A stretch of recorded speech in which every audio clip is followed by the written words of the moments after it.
What is going on, everyone? My name is Andy. Welcome back to another FPL video. In this one I'm going to talk about the bench boost for game week 1. So some general thoughts first of all, then I'll take you through what a draft might look like, the pros, the cons and all that good stuff. If you want to get a sense check of how your draft is looking right now, you can get it rated for free on the My Team tool on Fantasy Football Hub. Links in the description below to check that out. Otherwise, let's get into the video. So let's start with some thoughts on bench boost in game week 1, why you might want to play the chip so early and also what there is to think about. So the first point would be, it might free you up to play without the burden. And what I mean by that is some people get really frustrated with the bench boost chip for a variety of reasons, but a lot of it comes down to the amount of planning that might be needed later on in the season. So transfers in, transfers out, and possibly even having to use another chip to set up for the bench boost like a wild card. And if you do those things and the bench boost doesn't work out, that can be quite frustrating. Now, personally, I don't care about that. I'm happy to plan as and when later on in the season. And if I play my bench boost and it doesn't work out, so be it. Not every decision you make in FPL will be perfect. But if you are the type of FPL manager that has said in previous seasons, I just want to get rid of the chip as soon as possible, well, why not just do it in game week 1? So that is something to consider. And also, I think in FPL, generally being happy with your team and your chip strategy is probably better for your overall decision making. So if that's going to free you up to focus on other stuff and not have to worry at any point this season when to bench boost, that could be good for you. It's not something that I will consider myself, but obviously everyone is different in terms of how they want to play the game. There's also going to be fewer double game weeks due to the FA Cup changes. So I can't remember exactly which rounds, but some of the FA Cup rounds now have a dedicated weekend. So Premier League games don't have to be postponed to play those FA Cup matches, and therefore without those blanks, you don't get the double game weeks. So there will still be blank and double game weeks, but they'll be smaller and there'll be less of them. Now, stuff like the weather can have an effect on, obviously, games getting called off. That can still happen. We've obviously had COVID and things like that in the past. But as it stands, without those external things happening, there's going to be less double game weeks. There's going to be less time to play your chips like free hit, wildcard, and bench boost in a double. So again, using it earlier could be good. My counterpoint to that would be, there is surely going to be another point in the season, the next 37 game weeks, where there'll be at least as good a week to play the bench boost, and it could possibly be better. So personally, I'm prepared to wait, but I do like the idea. Sorry, I think it's viable to use it in game week 1 if that's what you wanted to do. In terms of things to think about, you really need to nail the minutes in game week 1. So you want either no or very few risks. So no risks at all or very few, because even if you get your bench correct in terms of those players that are going to play, if someone in your 11 misses out, obviously in a normal week, someone will come off your bench. So if someone in your 11 misses out and you've bench boosted, suddenly your bench boost is down to 3 players. So you really need to get the minutes right. I actually think it's not that hard to do. Most of us will have a squad where all the players start, but with the Euros and Copa America, there is maybe a little bit more uncertainty about some of those players. Pep has already said that, you know, players like Foden will get reintroduced for the first couple of Premier League games. That means they might not start in game week 1. Could be the same with Saka at Arsenal, for example. So there is a little bit more risk there. You also need to be careful not to completely alter your picks just for a big game week 1 score. Other weeks also matter, right? There's still 37 game weeks to go after the first one. And what I mean by that is, if you were originally planning to not bench boost and your 11 looked in a certain way, and now you're considering it, and the first 11 is completely different, you have to just be sure you're not giving up too many long-term points. Obviously, you want your bench to be decent. That's the whole reason you're playing the bench boost. But in your 11, you know, are you making a pick that's only really good for game week 1, but then going to be poor afterwards? Of course, you can use transfers, but you've only got a certain amount of free ones. So to give you an example, right, let's take £6 million defenders. If you think from game weeks 1 to 6 that Vardio is much better than Van Dijk, but because Van Dijk's got a better game week 1 fixture, you've put him in your 11, that might actually be losing you points longer term. Ultimately, the only difference with the bench boost is how you set up that bench.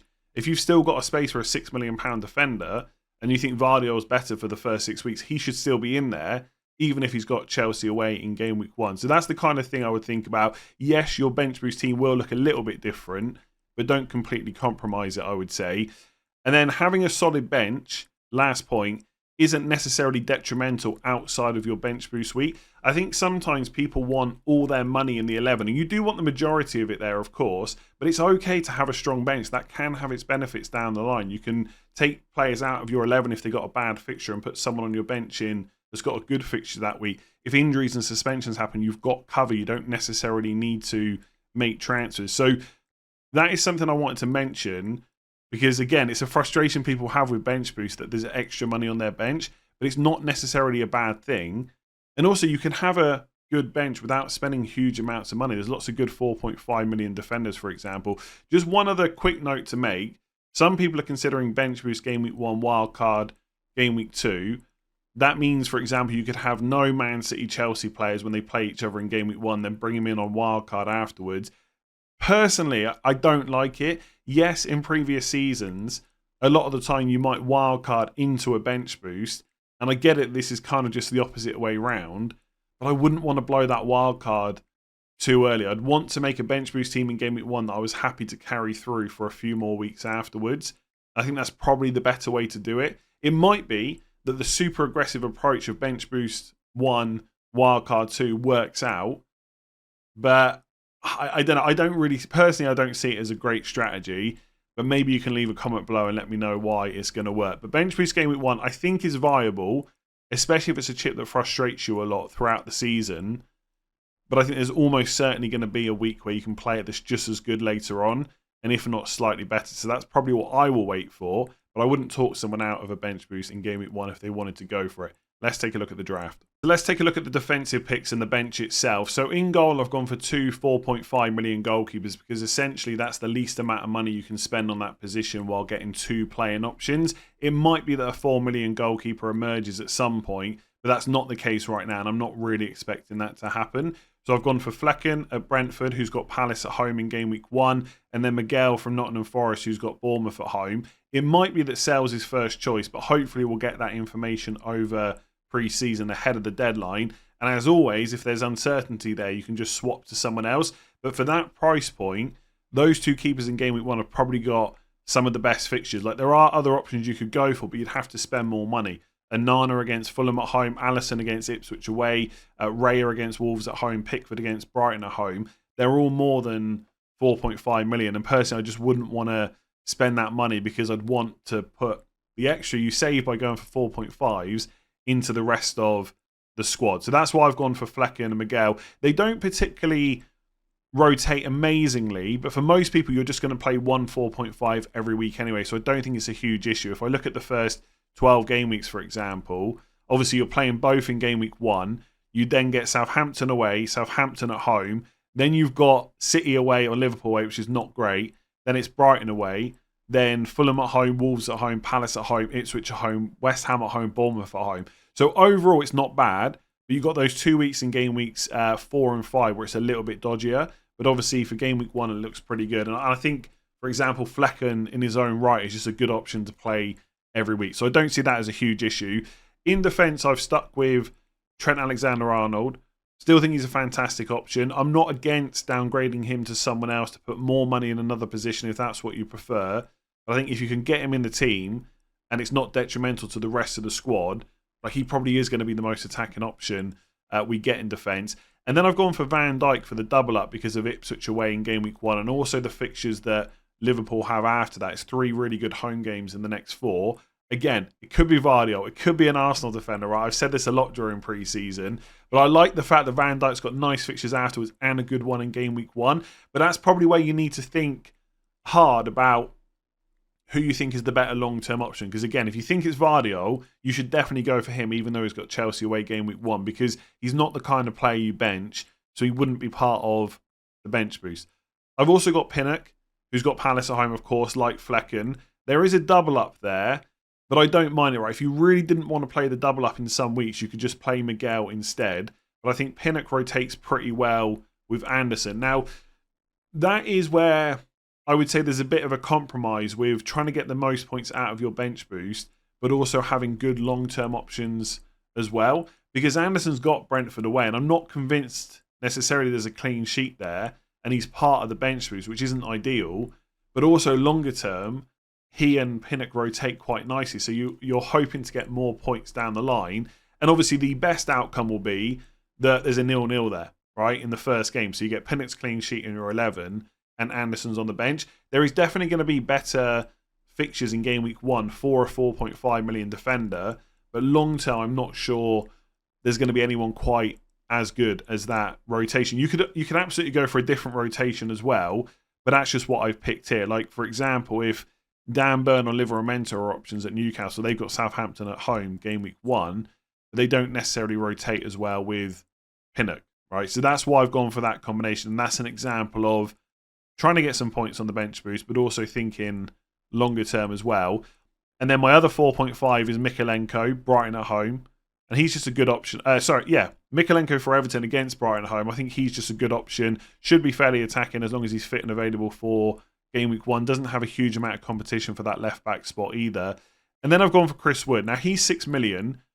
If João Pedro is looking likely to start instead, I'd probably just save the 0.5 and go for him with Everton away game week 1. You could also go for Muniz from Fulham, but he's got Man United away. Now, that's not necessarily a terrible fixture, but it's not as good as Bournemouth at home, which is what Chris Wood has.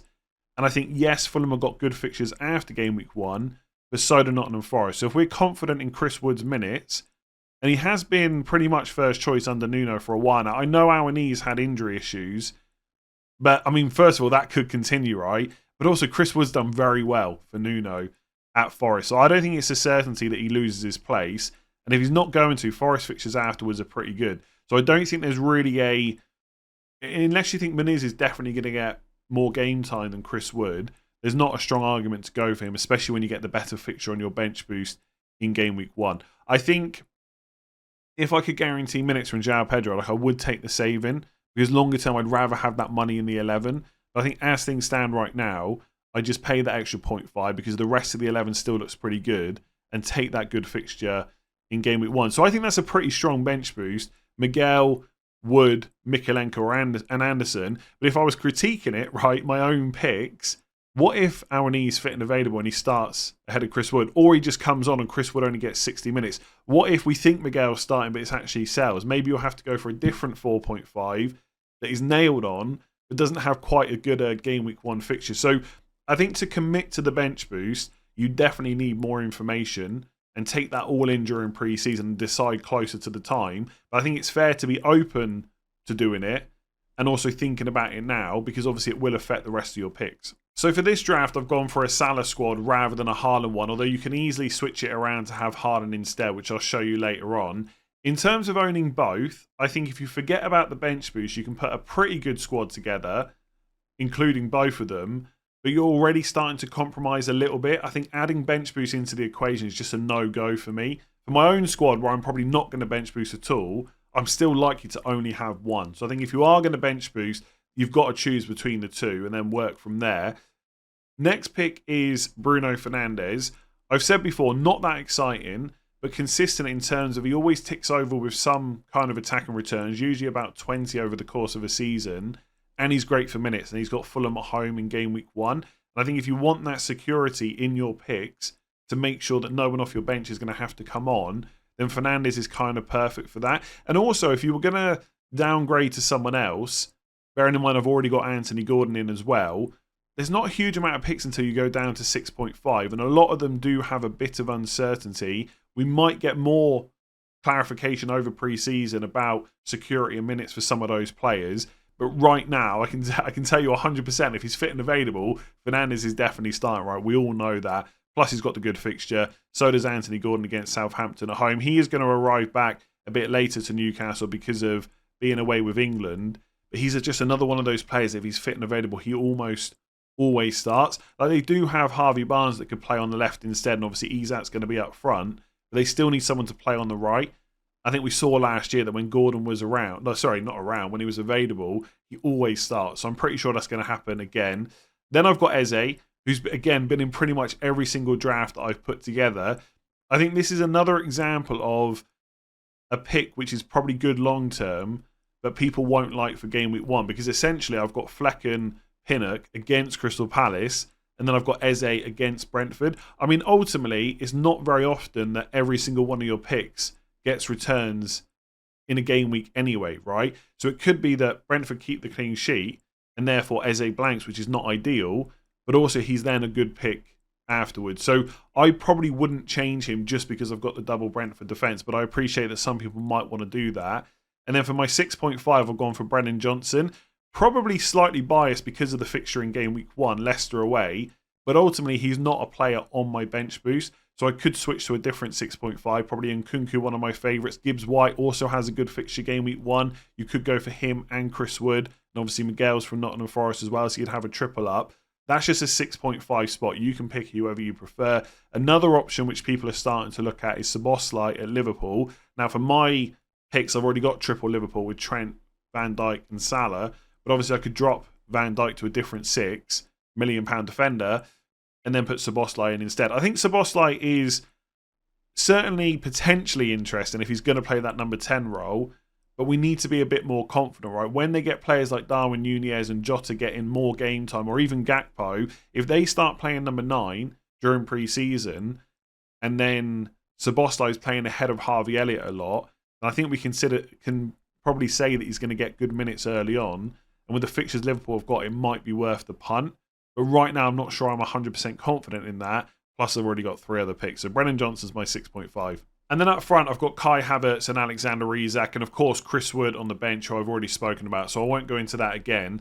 With Isak, he's been in pretty much every single draft that I've put together. He's extremely popular, just a really good pick. And I think part of the reason that he is in so many people's teams is because he probably feels a bit underpriced at 8.5 when you compare to Ollie Watkins at 9 million. And for what it's worth, I think Watkins' price is absolutely fair and could even be more expensive. But Isak scored more goals last year and he's on penalties for sure, whereas Watkins isn't.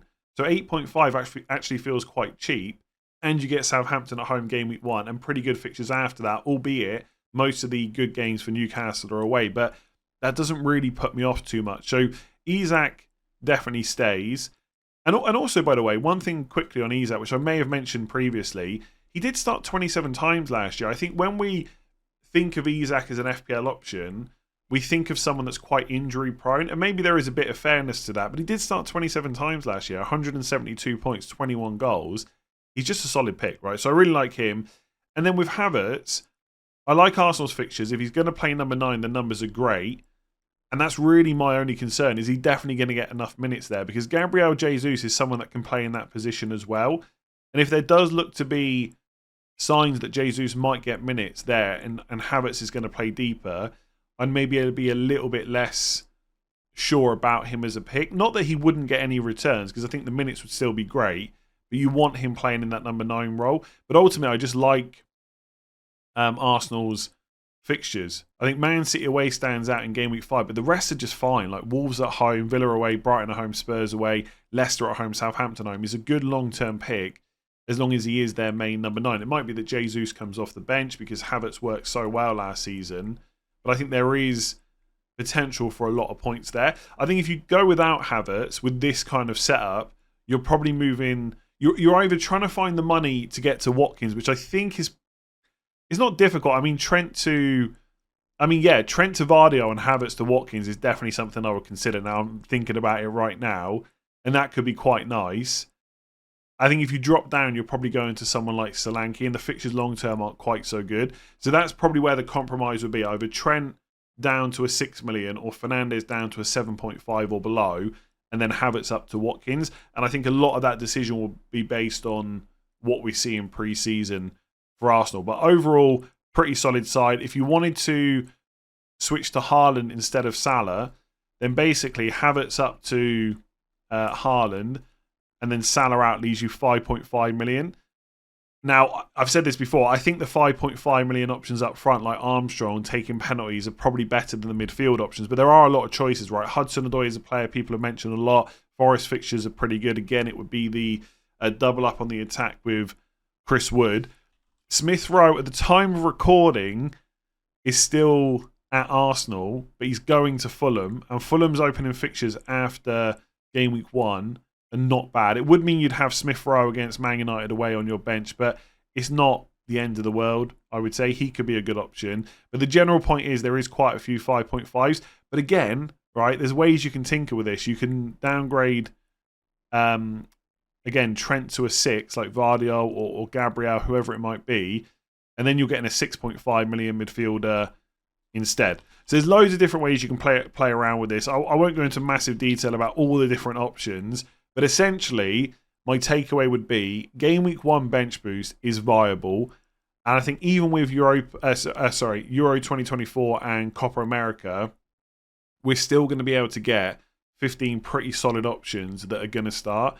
And I think those that either didn't play in those competitions or played a smaller role will be almost guaranteed. Like Haaland, for example, has had the whole summer off. He's definitely going to start. Vardy been back a lot longer, or will be back a lot longer than some other players at Man City. He's almost certainly going to start, right? So there's lots of players there that will.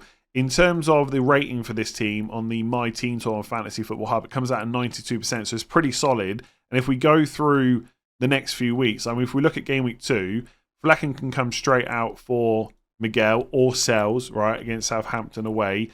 Pinnock also comes out as well, which doesn't matter because Anderson rotates nicely. So you've still got the Trent, Van Dijk, Anderson back three. And then the attackers pretty much just hold up for a few weeks. They've got pretty decent fixtures the whole time. And there is a bit of being able to move around as well. So if you don't want to play Chris Wood against Southampton or you're unsure about Havertz against Villa, you've got Brennan Johnson against Everton at home. If he looks like he's going to continue to get minutes, you can substitute him in instead.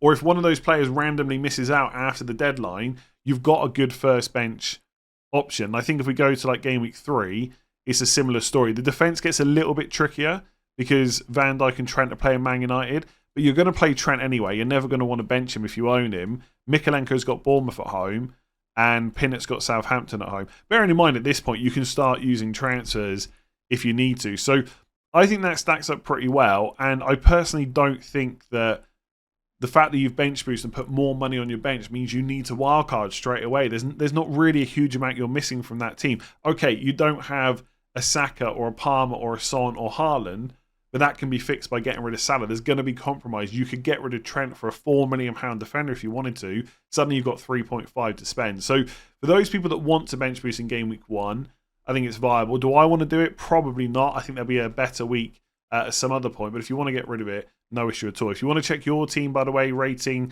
on the My Team Tour on Fantasy Football Hub, links in the description below. You can get your rating for free. And if you want to use the other tools that are on offer, there's 50% off at the moment. If you enjoyed that video, make sure to give it a like. Let me know below what you think about bench boost. Are you thinking about doing it? Are you going to do it? Or are you completely avoiding? Subscribe if you haven't already. Hit 5 stars if you listen on podcast. And I will be back tomorrow for another video. I'll see you then.